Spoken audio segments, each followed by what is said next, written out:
सरगुजा जिले में एनएसयूआई कार्यकर्ता ने एसपी को सौंपा ज्ञापन। भाजपा प्रवक्ता राजेश मूणत पर एफआईआर दर्ज कराने को लेकर कांग्रेसी सख्त।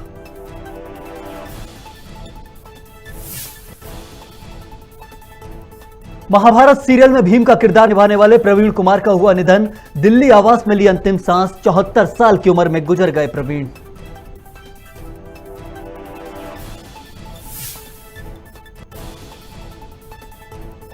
सुजालपुर में बारात में डीजे पर गाना बदलने पर हुआ विवाद। आरोपी महेंद्र ने दी गालियां और बरसाए पत्थर। पुलिस ने प्रकरण किया दर्ज।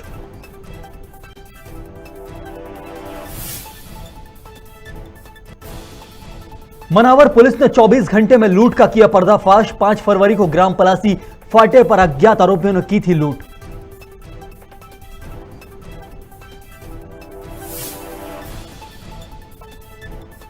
मंदसौर नवागत पुलिस अधीक्षक अनुराग सुजानिया ने संभाला पदभार। पशुपतिनाथ मंदिर में दर्शन कर किया शहर भ्रमण। विभाग ने किया जोरदार स्वागत।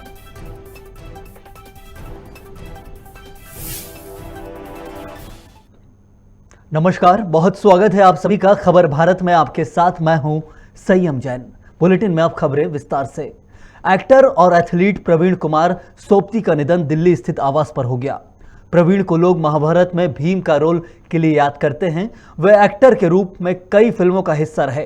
प्रवीण फिल्मों में काम करने से पहले एथलीट थे। उन्होंने एशियन गेम्स में कुल 4 मेडल जीते थे। साथ ही 2 ओलंपिक खेलों में भी भारत को रिप्रेजेंट किया था। भारत सरकार उन्हें अर्जुन अवार्ड से सम्मानित कर चुकी है। हालांकि निधन की मुख्य वजह अभी तक सामने नहीं आई है।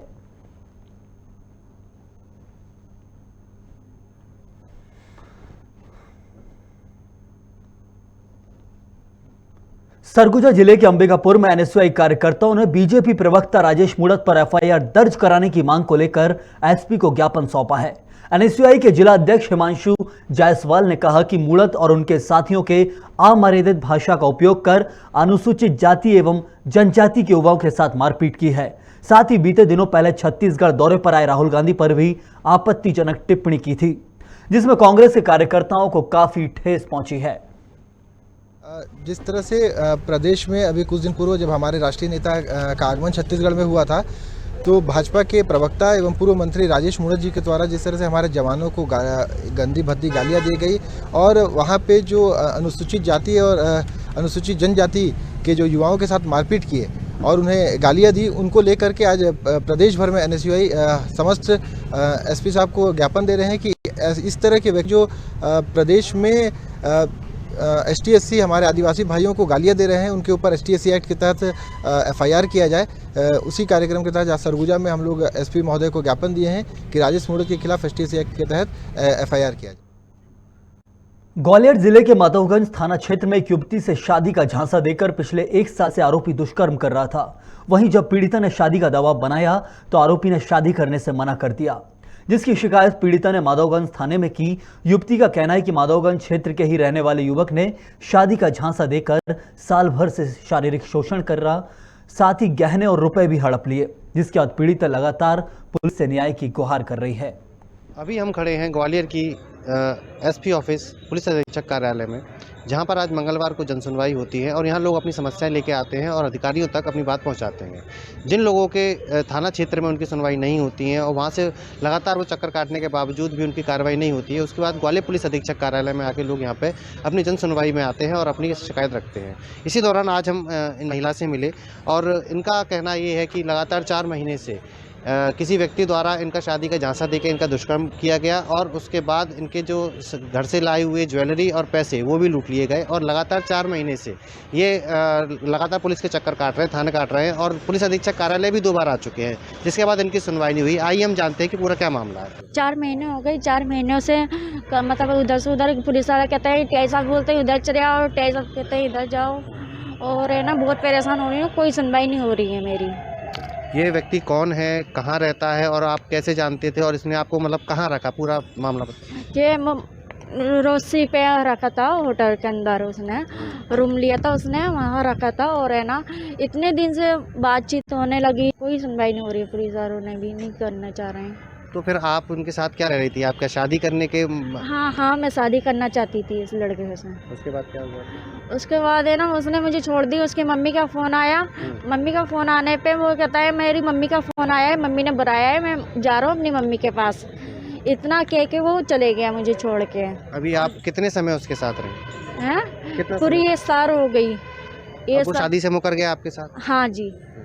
तो आपने अभी पुलिस अधीक्षक कार्यालय आई हैं, यहाँ पे आपकी क्या सुनवाई हुई है? कोई सुनवाई नहीं हो रही है। जहाँ से भी है ना 2 दफ़े आई, कोई सुनवाई नहीं हुई। तो जहाँ आ रहे हैं ना बोलते हैं थाने में चले जाओ, टीआई साहब के पास। टीआई साहब कोई सुनवाई नहीं करते हैं मेरी। तो आपको क्या लगता है, आपको मतलब सुनवाई किस वजह से नहीं हो रही है आपकी? पता नहीं किस वजह से नहीं हो रही है सुनवाई। हो रहा है ना, मैं बहुत परेशान हो रही हूँ। और टीआई साहब कहते हैं हाँ हम सुनवाई करेंगे, हाँ हम सुनवाई करेंगे, जब भी सुनवाई नहीं हो रही है। तो आप क्या चाहती हैं, किस तरह की कार्रवाई मांग करती हैं? मैं यही चाहती हूँ मेरी सुनवाई होए बस। ठीक है, उसके वो मुकदमा दर्ज करना चाहती हैं कि आप उससे दोबारा शादी करना चाहती हैं? किस तरह से आप पुलिस से अपने न्याय चाहती हैं? सर वो तो कुछ करना ही नहीं चाह रहे हैं टीआई साहब। और है ना जो भी है टीआई साहब के ऊपर है। ये भी उनको सुना है कि फरियादी आई हैं और थाना प्रभारी माधोगंज को निर्देशित किया गया है कि इनकी रिपोर्ट सुने और तत्काल उस पर वैधानिक कार्रवाई करें। फरियादी जो आरोपी है वो दतिया का है, तो इनका भी ये कहना था कि एक बार उससे हमारी बात करा दी जाए। ये थाने पे कहा था इन्होंने जाके, तो हम लोग उसमें इनसे बात करके इनका कथन लेके वैधानिक कार्रवाई कर रहे हैं। निवाड़ी जिले के पृथ्वीपुर कृषि उपज मंडी के सामने तेज रफ्तार मारुति ओमनी कार अनियंत्रित होकर पलट गई, जिसमें कार सवार आधा दर्जन से ज्यादा स्कूली शिक्षिकाएं गंभीर रूप से घायल हो गई हैं। वहीं स्थानीय लोगों की मदद से घायलों को सामुदायिक स्वास्थ्य केंद्र में भर्ती कराया गया, जहां उनका इलाज जारी है।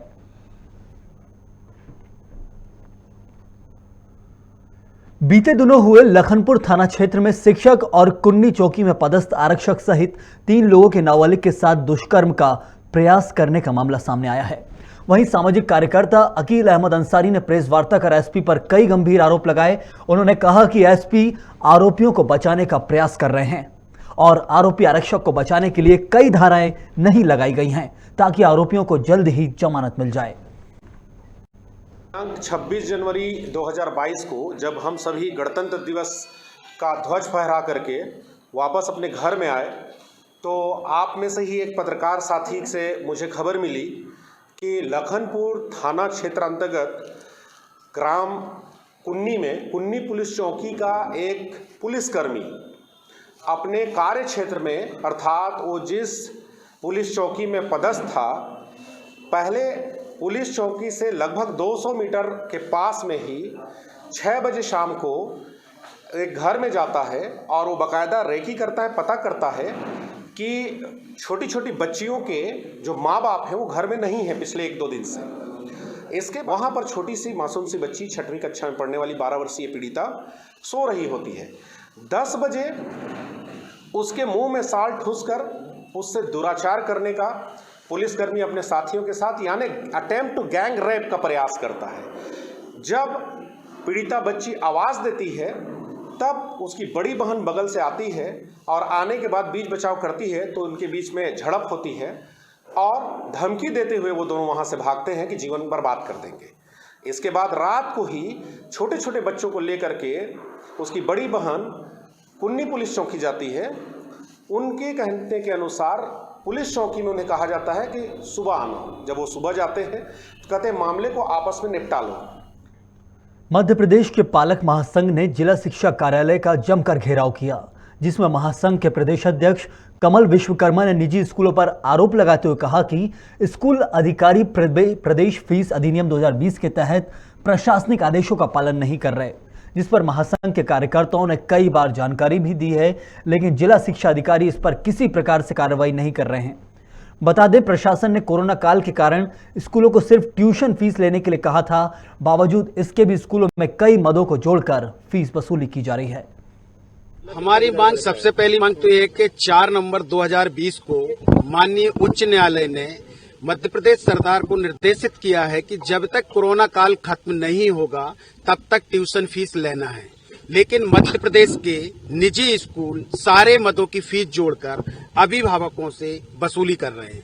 नंबर 2, माननीय जिला शिक्षा अधिकारी महोदय को पिछले 2 वर्षों में पालक महासंघ एवं अभिभावकों को द्वारा कई इनों को आवेदन दिए हैं, लेकिन आज तक उस आवेदनों पर जिला शिक्षा अधिकारी महोदय जी ने आज तक कोई भी कार्रवाई नहीं की है। तो उसको लेकर माननीय जिला शिक्षा अधिकारी महोदय को 4 मांगे हमने रखी हुई हैं कि अगर 4 मांगों को 1 सप्ताह के अंदर अगर आप पूर्ण नहीं करते हैं तो आपका जो जिला शिक्षा अधिकारी कार्यालय है, इतनी जनता और इतनी अभिभावक आएगी कि आपके पास बैठने का स्थान भी नहीं बचेगा। कार्यवाही करवाने के लिए आज हमने घेराव के लिए सिर्फ अभी जिला पदाधिकारीगण और पालक पदाधिकारीगण है, और 7 दिवस वह नहीं करते फिर हम लोग बड़ा आंदोलन की रूपरेखा तैयार करेंगे।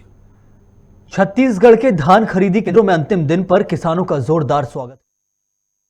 नवीन धान खरीदी केंद्र कछोड़ के किसानों ने खुशी जताते हुए कहा कि क्षेत्र में नई धान खरीदी केंद्र खुलने से अब हमें दूसरी जगह नहीं जाना पड़ रहा, जिससे ट्रांसपोर्टिंग और समय की काफी बचत हो रही है। वहीं प्रभारी मंत्री संदीप द्विवेदी ने नई धान खरीदी केंद्र पर मुख्यमंत्री भूपेश बघेल और क्षेत्रीय विधायक गुलाब कमरो को धन्यवाद दिया, जिसके बाद सत्यापन अधिकारी राम प्रताप पावले ने बताया कि जिले में 13,92,947 क्विंटल से ज्यादा धान की खरीदी हो चुकी है।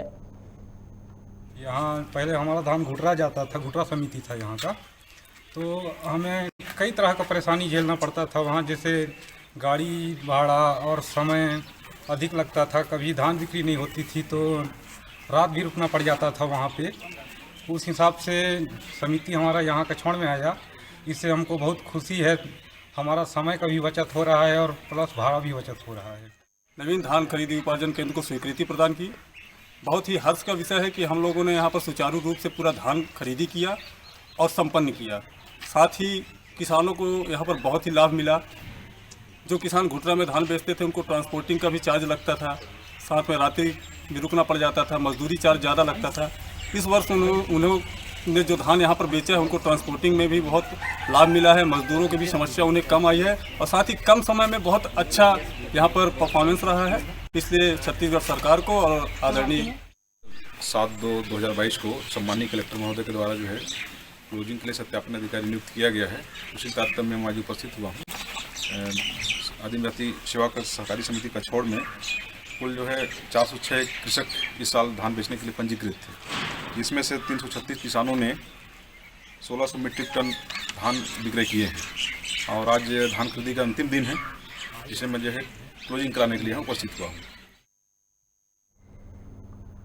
राजधानी रायपुर में प्रदेश के गृह मंत्री ताम्रध्वज साहू ने विभागीय मंत्रियों की बैठक ली, जिसमें शासकीय जमीन के उपयोग में लेने के लिए नीतियों और एजेंसी तय करने के लेकर चर्चा की गई। साथ ही भूमि के व्यवस्थित विकास और उपयोग के लिए मंत्रियों का एक उच्च स्तरीय समिति भी बनाई गई है। इस मौके पर मंत्री ताम्रध्वज के अलावा आवास मंत्री मोहम्मद अकबर, खाद्य मंत्री अमरजीत भगत सहित सभी अन्य विभाग के अधिकारी मौजूद रहे। माननीय मुख्यमंत्री जी ने हाई पावर कमेटी 2 बनाए हैं और उसका पिछले 1-2 बार बैठकें हुई, पर कोरोना के कारण बहुत अधिक उस पर हम लोग कार्यवाही नहीं कर पाए थे। हाई पावर कमेटी में 2 उद्देश्य था कि सरकार की जितनी ज़मीन है खाली पड़ी है, जो इंक्रोचमेंट हो रहा है, जो अनयूज्ड है उसका उपयोग करें, रेवेन्यू जनरेट हो। वैसे ही सरकारी भवन जो जर्जर हैं उसको तोड़कर उसका उपयोग। तो उस विषय में पिछली मीटिंग हुआ था, उसमें नीति नहीं थी, कमेटी तो बनी थी पर नीति बनाओ ये था। तो नीति बना के अभी आज प्रस्तुत अधिकारियों ने किया, सभी विभाग के सचिव लोग थे, एसीएस भी थे और उसको हम लोग अप्रूव किए हैं। फिर उसके बाद वो अपना डीपीआर बना के प्रस्तुत करेगा, कमेटी अप्रूव करेगी, फिर वो जितना रेट तय होगा वो रेट क्रियान्वयन एजेंसी उसका जमा करते जाएगा, 4 किस्त 3 किस्त जैसा। तो इस प्रकार नीति आज प्रस्तुत हुई जिसको हम लोगों ने अप्रूव किया है। सरगुजा जिले के अंबिकापुर में संभाग डाकघर अब जल्द प्रधान डाकघर में तब्दील हो जाएगा, जिसकी घोषणा कर दी गई है। बता दें, इससे पहले प्रधान डाकघर का संभाग मुख्यालय रायगढ़ था। वहीं प्रधान डाकघर संबंधित सभी कार्यों के लिए लोगों को रायगढ़ जाना पड़ता था, जिससे लोगों को आने जाने में परेशानियों का सामना करना पड़ता था। वहीं नया डाक संभाग बनाए जाने से लोगों की राहत की खबर है। 3 फरवरी 2022 को डाक संभाग अंबिकापुर बनने की घोषणा का पत्र प्राप्त हुआ है। बहुत जल्द ही उसका इम्प्लीमेंट हो जाएगा। डाक संभाग अंबिकापुर बनने से कर्मचारियों के लिए भी बहुत ही सुविधाजनक हो गई है। स्थानांतरण में दूर दराज जाना पड़ता था, वो सरगुजा ज़िले के अंतर्गत बलरामपुर ज़िले सूरजपुर ज़िले इन्हीं के आसपास में उनकी पोस्टिंग हो जाएगी, जिससे उनको सुविधा मिलेगी। और अन्य काम से जो अधीक्षक कार्यालय रायगढ़ होने से जो कार्यालय व्यवस्था के तहत जो काम होता था उनके लिए रायगढ़ भेजना पड़ता था, वो अंबिकापुर में ही समाधान हो जाएगा। खबरों में फिलहाल इतना ही। खबर भारत में खबरें लगातार जारी हैं, आप देखते रहिए खबर भारत।